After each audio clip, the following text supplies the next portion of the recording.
Hi, എല്ലാവർക്കും നമസ്കാരം. Building കൺസ്ട്രക്ഷനിലെ വളരെ പ്രധാനപ്പെട്ട ഒരു വിഭാഗമായ റൂഫ് എന്ന ചാപ്റ്ററിൻ്റെ രണ്ടാമത്തെ ഒരു വീഡിയോ ആണ് ഇതിൽ ഉദ്ദേശിക്കുന്നത്.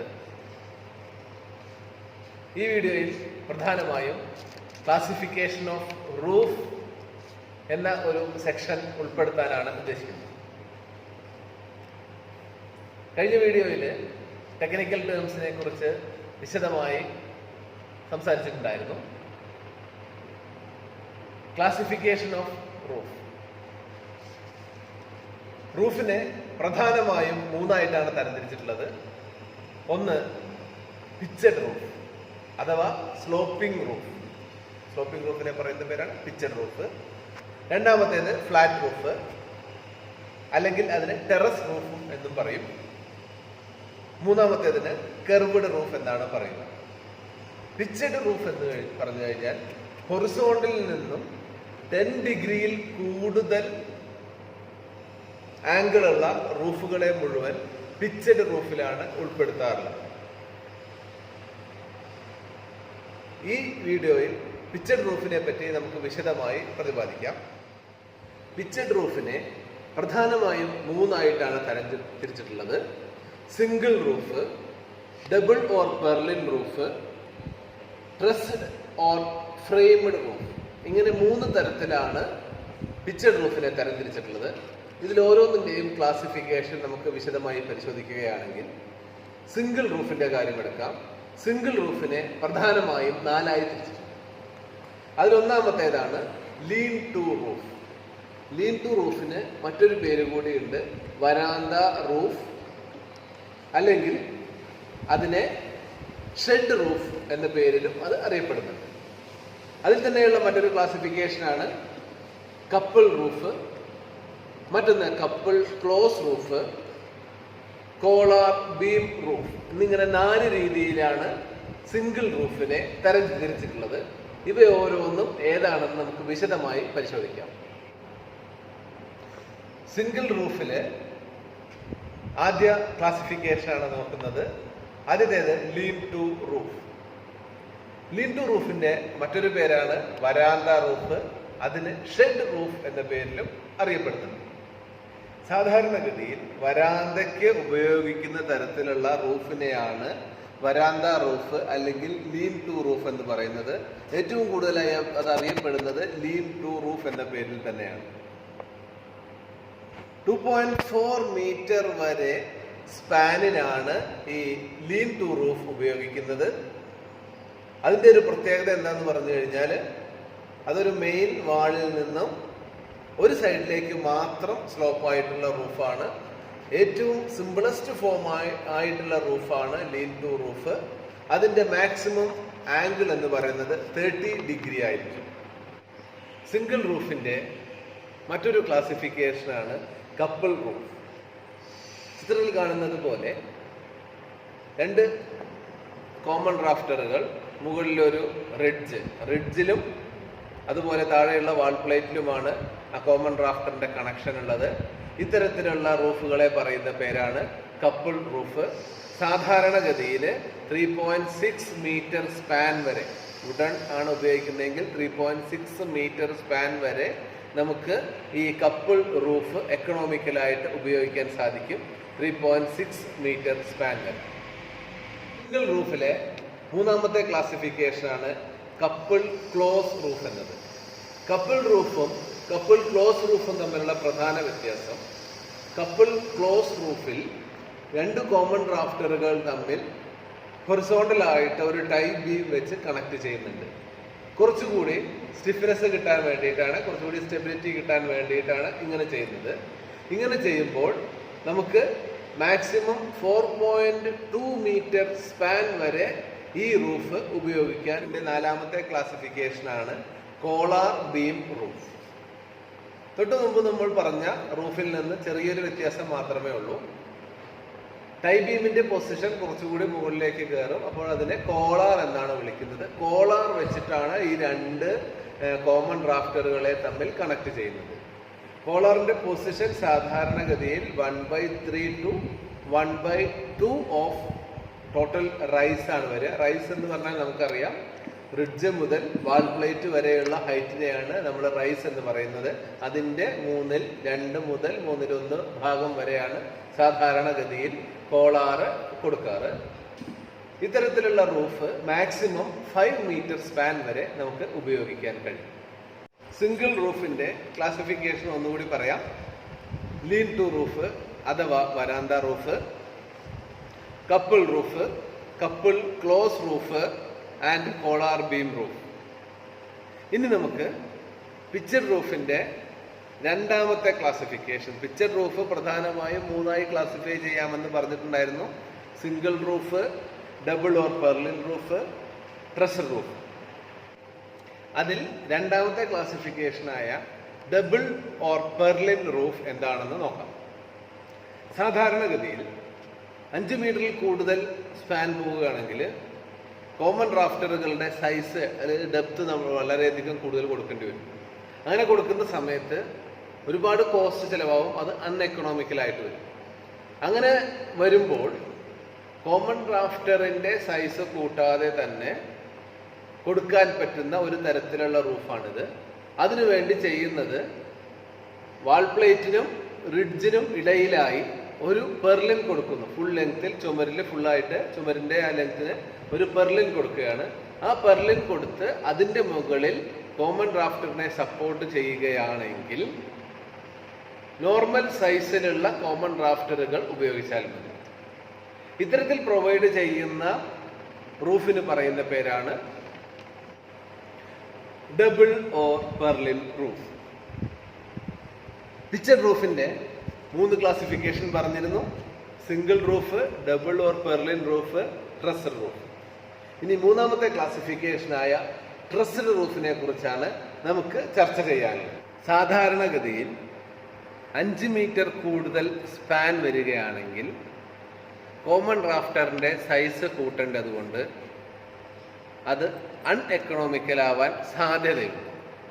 ആ ഒരു പ്രശ്നം പരിഹരിക്കുന്നതിന് ഒരു ഫ്രെയിം വർക്ക് കോമൺ റാഫ്റ്ററിനെ സപ്പോർട്ട് ചെയ്യുന്ന രീതിയിൽ ഉണ്ടാക്കുകയാണെങ്കിൽ നമുക്ക് 5 മീറ്ററിലും കൂടുതലുള്ള സ്പാനിൽ കോമൺ റാഫ്റ്ററുകൾ വളരെ എക്കണോമിക്കലായിട്ട് ഉപയോഗിക്കാൻ സാധിക്കും. ഇത്തരത്തിലുള്ള ഫ്രെയിം വർക്കിനെ പറയുന്ന പേരാണ് ട്രസ്. സാധാരണഗതിയിൽ ഒരു ഫ്ലാറ്റ് റൂഫാണെന്ന് വിചാരിക്കുക, വളരെ നീളമുള്ള ഒരു സ്ലാബ് ആണെന്നും വിചാരിക്കുക. ആ സ്ലാബിനെ കുറച്ചുകൂടി സ്ട്രെങ്ത് നൽകാൻ വേണ്ടി നമ്മൾ സാധാരണഗതിയിൽ ബീമുകൾ കൊടുക്കാറുണ്ട്. ആ ബീമിന്റെ അതേ ഫങ്ഷൻ തന്നെയാണ് ഒരു ട്രസ്സും നിർവഹിക്കുന്നത്. നിരവധി തരത്തിലുള്ള ട്രസ്സുകളുണ്ട്. അവ നമുക്ക് വിശദമായി പരിചയപ്പെടാം. അതിനു മുമ്പ് ഒരു ട്രസ്ഡ് റൂഫിന് പ്രധാനമായും 3 ഭാഗങ്ങളാണുള്ളത്. ഒന്നൊരു ട്രസ്, രണ്ടാമത്തേത് പെർലിൻ, മൂന്നാമത്തേത് റാഫ്റ്റ്. ഇനി നമുക്ക് ടൈപ്സ് ഓഫ് ട്രസ്സുകളെ പറ്റി വിശദമായി ചർച്ച ചെയ്യാം. സാധാരണഗതിയിൽ 8 തരത്തിലുള്ള ട്രസ്സുകളാണുള്ളത്. King post truss, queen post truss, combination of king post and queen post truss, mansard truss, steel truss എന്നിവയാണ് സാധാരണ ഉപയോഗിക്കാറുള്ള പ്രധാന ട്രസ്സുകൾ. ആദ്യമായി നമുക്ക് കിങ് പോസ്റ്റ് ട്രസ്സിനെ കുറിച്ച് ചർച്ച ചെയ്യാം. സാധാരണഗതിയിൽ 5 to 8 മീറ്റർ സ്പാനിന് അനുയോജ്യമായിട്ടുള്ള ഒരു ട്രസ്സാണ് king post truss. King post ട്രസ്സിന്റെ വിശദമായ ഫിഗറാണ് കൊടുത്തിരിക്കുന്നത്. അതിൻ്റെ പ്രധാന ഭാഗങ്ങളെ പറ്റി പറയുകയാണെങ്കിൽ അതിൽ ഹൊറിസോണ്ടൽ ആയിട്ടുള്ള ഒരു ഭാഗമുണ്ട്. അതിനാണ് ടൈ ബീം എന്ന് പറയുന്നത്. ടൈ ബീമിന്റെ സെൻട്രലായിട്ടുള്ള ഒരു വെർട്ടിക്കൽ ആയിട്ടുള്ള ഒരു മെമ്പർ ഉണ്ട്. ആ മെമ്പറിന് പറയുന്ന പേരാണ് കിങ് പോസ്റ്റ്. കിങ് പോസ്റ്റിൽ നിന്ന് തന്നെ 2 ഇൻക്ലൈൻഡ് ആയിട്ടുള്ള മെമ്പേഴ്സ് പോകുന്നുണ്ട്. അതിനാണ് സ്ട്രെട്ട് എന്ന് പറയുന്നത്. ഇതിന് മുകളിലായി എല്ലാത്തിനെയും തമ്മിൽ കണക്ട് ചെയ്തിട്ട്, അതായത് കിങ് പോസ്റ്റിനെയും അതുപോലെ സ്ട്രട്ടിനെയും ടൈ ബീമിനെയും കണക്ട് ചെയ്ത് ഇൻക്ലൈൻഡ് ആയിട്ടുള്ള മെമ്പർ ഉണ്ട്. അതിന് പറയുന്ന പേരാണ് പ്രിൻസിപ്പൽ റാഫ്റ്റർ. ഈ പ്രിൻസിപ്പൽ റാഫ്റ്ററിൽ ലോഡ് വരുമ്പോൾ അത് ബെൻഡാവാതിരിക്കാൻ വേണ്ടിയിട്ടാണ് സ്ട്രട്ട് കൊടുക്കുന്നത്. ഇത്തരത്തിലുള്ള പ്രിൻസിപ്പൽ റാഫ്റ്ററിന്റെ മുകളിലാണ് പെർലിൻ ഉപയോഗിക്കുന്നത്. ആ പെർലിന്റെ മുകളിലാണ് കോമൺ റാഫ്റ്റർ സപ്പോർട്ട് ചെയ്യുന്നത്.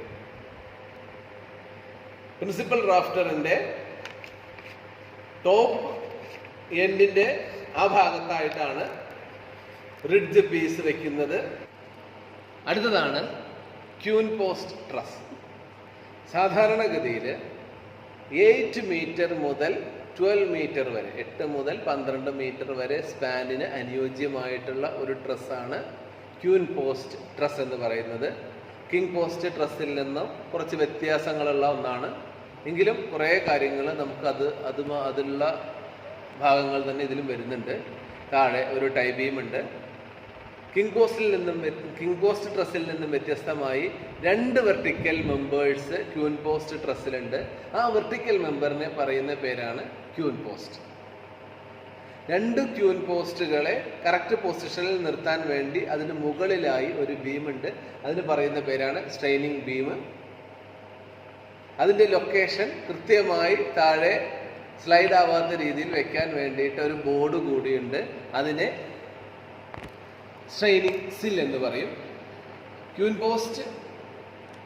പോസ്റ്റിൽ നിന്നും 2 സ്ട്രട്ട് കൂടിയുണ്ട്. അത് സാധാരണഗതിയിൽ കിങ് പോസ്റ്റ് ട്രസ്സിലുള്ളത് പോലെയുള്ള 2 സ്ട്രട്ടുകളുണ്ട്. പിന്നെ ഒരു പ്രിൻസിപ്പൽ റാഫ്റ്റർ, 2 സൈഡിലും ഓരോ പ്രിൻസിപ്പൽ റാഫ്റ്ററും ഉണ്ട്. അപ്പോൾ ഇതിൻ്റെ പ്രത്യേകത എന്താന്ന് പറഞ്ഞു കഴിഞ്ഞാൽ 8 to 12 മീറ്റർ സ്പാൻ വരെ നമുക്ക് ഈ ട്രസ് ഉപയോഗിക്കാം എന്നുള്ളത് തന്നെയാണ്. ട്രസ്സിൻ്റെ മൂന്നാമത്തെ ക്ലാസിഫിക്കേഷനാണ് combination of king post truss and queen post truss. പേരിലുള്ളത് പോലെ തന്നെ അത് ഒരു കിങ് പോസ്റ്റ് ട്രസ്സിൻ്റെയും ക്യൂൻ പോസ്റ്റ് ട്രസ്സിൻ്റെയും കോമ്പിനേഷൻ ആയിട്ടുള്ള ഒരു റൂഫാണ്. കൂടുതൽ സ്പാനിലേക്ക് നമുക്ക് ആവശ്യമുണ്ടെങ്കിൽ ഇത്തരത്തിലുള്ള ട്രസ്സുകളാണ് ഉപയോഗിക്കുന്നത്. ട്രസ്സിൻ്റെ മറ്റൊരു ക്ലാസിഫിക്കേഷനാണ് മെൻസാർഡ് ട്രസ് എന്നത്. മെൻസാർഡ് ട്രസ്സിൻ്റെ പ്രത്യേകത എന്താണെന്ന് പറഞ്ഞു കഴിഞ്ഞാൽ ഇതൊരു ഡബിൾ സ്റ്റോറീഡ് ട്രസ്സാണ്. 2 ട്രസ്സുകളുടെ കോമ്പിനേഷൻ തന്നെയാണ് ഇതിൽ വരുന്നത്. ഇതിൽ താഴ്ഭാഗം വരുന്നത് ക്യൂൻ പോസ്റ്റ് ട്രസ്സിൻ്റെയും മുകൾ ഭാഗം വരുന്നത് കിങ് പോസ്റ്റ് ട്രസ്സിൻ്റെയുമാണ്. അതുകൊണ്ട് 2 ആംഗിൾ ഉണ്ടായിരിക്കും. താഴെ ഉള്ളത് 60 to 70 ഡിഗ്രിയും മുകളിലുള്ളത് 30 to 40 ഡിഗ്രിയും ഉണ്ടായിരിക്കും. ടൈപ്സ് ഓഫ് ട്രസ്സിലെ മറ്റൊരു ടൈപ്പാണ് ട്രങ്കേറ്റഡ് ട്രസ് എന്നത്. ട്രങ്കേറ്റഡ് ട്രസ്സിൻ്റെ ഒരു പ്രത്യേകത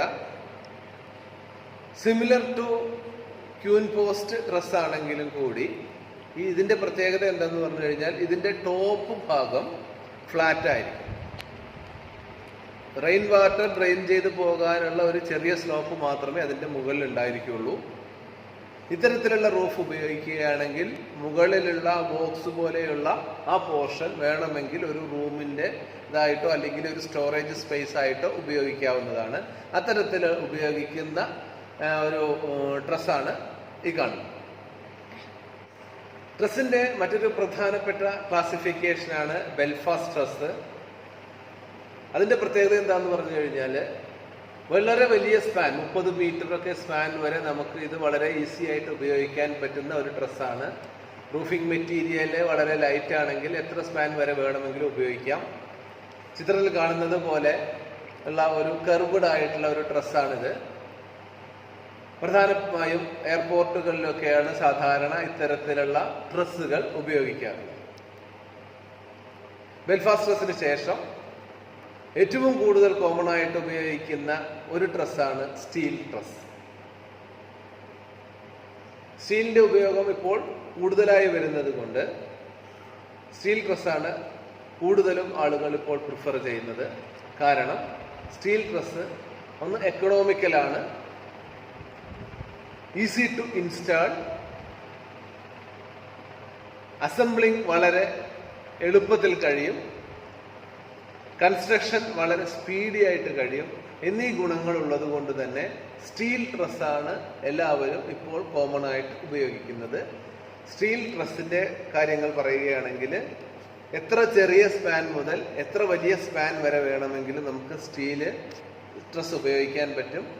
ആംഗ്ലറുകളുണ്ട്, ടി സെക്ഷൻസുകളുണ്ട്, ചാനൽ സെക്ഷനുകളുണ്ട്, പൈപ്പുകളുണ്ട്. ഇതെല്ലാം നമുക്ക് മാർക്കറ്റിൽ അവൈലബിൾ ആണ്. ഒരു ട്രസ്സിനെ സംബന്ധിച്ചിടത്തോളം അതിൽ ഏത് മെമ്പറാണ് ഉപയോഗിക്കേണ്ടത്, എത്ര സൈസുള്ള മെമ്പറാണ് ഉപയോഗിക്കേണ്ടത് എന്നിവ സ്പാനിനും അതിൽ വരുന്ന ലോഡിനും ആ പെർട്ടിക്കുലർ ഫാക്റ്റിനും അനുസരിച്ചിരിക്കും. ഏത് തരത്തിലുള്ള ബിൽഡിങ്ങുകൾക്കാണ് അത് ഉപയോഗിക്കുന്നത് എന്നതിനും അനുസരിച്ചാണ് ഏത് ടൈപ്പ് മെറ്റീരിയലാണ് അതിന് ഉപയോഗിക്കേണ്ടത് എന്ന് തീരുമാനിക്കുക. ടൈപ്പ് ഓഫ് ട്രസ്സിൽ ഏറ്റവും അവസാനത്തേതാണ് കോമ്പോസിറ്റ് ട്രസ്. പേരിൽ തന്നെയുണ്ട്, ഒന്നിലധികം മെറ്റീരിയലുകൾ ചേർത്തുണ്ടാക്കുന്ന ട്രസ്സിനെയാണ് കോമ്പോസിറ്റ് ട്രസ് എന്ന് പറയുന്നത്. ചിത്രത്തിൽ കാണിച്ചിരിക്കുന്നത് ഒരു വുഡണും അതുപോലെ തന്നെ മെറ്റലും ഉപയോഗിച്ചിട്ടുള്ള ഒരു കോമ്പോസിറ്റ് ട്രസ്സാണ്. ഇതിൽ ടൈറോഡും കിങ് ബോൾട്ടും മെറ്റലിൻ്റെതും അതായത് സ്റ്റീലിൻ്റെതും ബാക്കിയുള്ളത് വുഡണിൻ്റെതുമാണ്. സ്റ്റീലിൻ്റെ കൊടുക്കുന്നത് വഴി അത് ടെൻസൈൽ സ്ട്രെങ്ത് കൂടുതലായിട്ട് എടുക്കുമെന്ന് നമുക്ക് എല്ലാവർക്കും അറിയാം. അതുകൊണ്ട് കോമ്പോസിറ്റ് ട്രസ് ഉപയോഗിക്കുകയാണെങ്കിൽ നമുക്ക് കോസ്റ്റ് വളരെയധികം കുറയ്ക്കാൻ കഴിയും. ഇത്രയുമാണ് നമ്മൾ ട്രസ്സുകൾ, ക്ലാസിഫിക്കേഷൻ ഓഫ് ട്രസ്സുകൾ ഉണ്ടായിരുന്നത്. ആ ട്രസ്സുകളുടെ പേരുകൾ ഞാൻ ഒന്നുകൂടി പറയാം. King post truss, queen post truss, combination of king post and queen post truss, mansard truss, truncated truss, Belfast truss, steel truss and composite truss. ഈ വീഡിയോ നിങ്ങൾക്ക് ഉപകാരപ്രദമായിട്ടുണ്ടെങ്കിൽ ലൈക്ക് ചെയ്യാനും ഷെയർ ചെയ്യാനും മുകളിലുള്ള ആ ബെൽ ബട്ടൺ അമർത്താനും സബ്സ്ക്രൈബ് ചെയ്യാനും മറക്കരുത്. എല്ലാവർക്കും നന്ദി.